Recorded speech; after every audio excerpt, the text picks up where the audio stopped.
وای بیهوده به زورور و ځان ته وایي، بیهوده به زورور و ځان ته وایي، د دنیا سړی که هر څو زورور دی.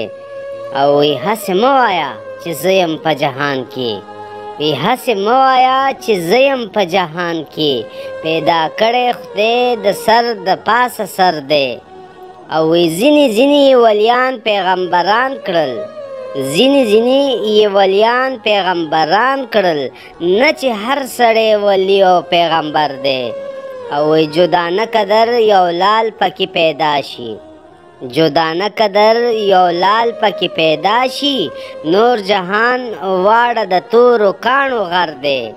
او وی یو بادشاه وي چې لښکر ورپسې درومي، یو بادشاه وي چې لښکر ورپسې درومي، نه په هر یوه سړي پسې لښکر دی.